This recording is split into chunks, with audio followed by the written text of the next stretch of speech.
पतित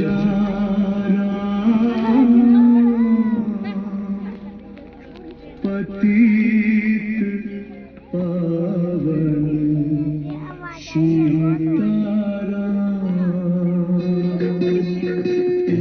ईश्वर अल्लाह तेरे नाम, सबको सन्मति दे भगवान।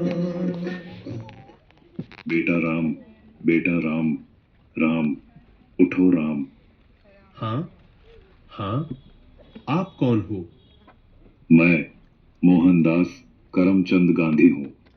मोहनदास करमचंद गांधी अर्थात महात्मा गांधी? हाँ बेटा, लोग मुझे इसी नाम से ही पहचानते हैं। बेटा इधर आओ, तुम क्यों उदास लग रहे हो? बापू, बात यह है कि कल आजादी का पर्व है और मुझे कल स्कूल में उसके बारे में कुछ बोलना है, इसलिए। उसमें क्या बड़ी बात है, आजादी के बारे में कुछ बोल देना। लेकिन बापू, क्या सच में हम आजाद हुए हैं? तू ऐसा क्यों बोल रहा है? चलिए बापू, मैं आपको कुछ दिखाता हूँ। देखिए बापू, उस घर में।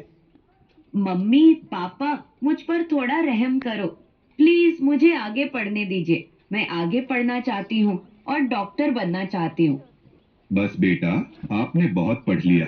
हमारे समाज में लड़कियां इतना पढ़े यही बहुत बड़ी बात है।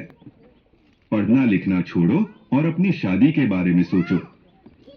क्या मुझे पढ़ने लिखने की और मेरे सपने पूरे करने की भी आजादी नहीं मिलेगी?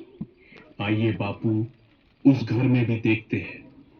मेहरबानी करके आप यह व्यसन छोड़ दो और घर में भी ध्यान दिया करो। अब हमारे घर में खाने के लिए अनाज का दाना भी नहीं है।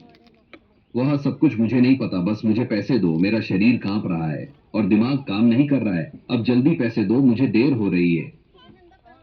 नहीं, यह पैसे मैं नहीं दूंगी। ये तो बच्चों की किताबें लेने के लिए रखे हैं। चुपचाप मुझे पैसे दो और यहाँ से हटो, मुझे जाने दो। हे ईश्वर, मेरे पति की इस व्यसन की आदत से मुझे कब आजादी मिलेगी? बापू, और आगे चलिए, मैं आपको एक रिश्वतखोर अधिकारी बताता हूँ। साहब, कई दिनों से मैं आपकी ऑफिस के चक्कर लगा रहा हूँ। अब तो मेहरबानी करके मेरा काम कर दीजिए। अरे भाई, कितनी बार बोलूं तुझे, तेरा काम बहुत कठिन है और बड़े साहब मना कर रहे हैं। तुझे जो समझाया है ऐसे करो ना भाई। लेकिन साहब, मेरे सभी कागज ठीक है और मैं अपना हक पाने का हकदार हूँ, तो मैं रिश्वत क्यों दूं? अब तो सत्यवादी हरिश्चंद्र बनकर तुम्हारी सब फाइलों को लेकर इधर उधर फिरते रहो, जाओ, तुम्हारा काम नहीं होगा।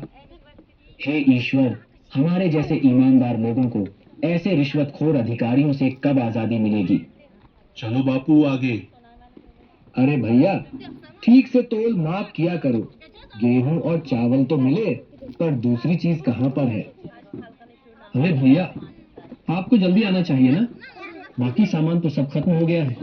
आगे से ही कम सामान आया था, उसमें हम क्या कर सकते हैं? आपने तो कल ही सामान देना शुरू किया है, तो खत्म कैसे हो सकता है?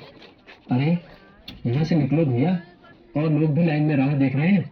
आपको जो शिकायत है वह बड़े अधिकारी से जाकर करना।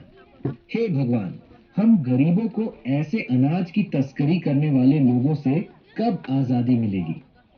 देखा ना बापू आपने, क्या आपको लग रहा है कि सच में हमारा देश आजाद हुआ है? आज के समय में भी लड़कियों को पढ़ने की आजादी नहीं है। आज के समय में बहुत सारे लोग व्यसन के अधीन होकर अपने घर की जिम्मेदारी को भूल रहे हैं। यहाँ पर सरकारी अधिकारी भी रिश्वत लेकर अपना काम करते हैं। अनाज बेचने वाला भी अनाज की तस्करी करके गरीबों का अधिकार छीन रहे हैं। क्या हम सच में आजाद हुए हैं?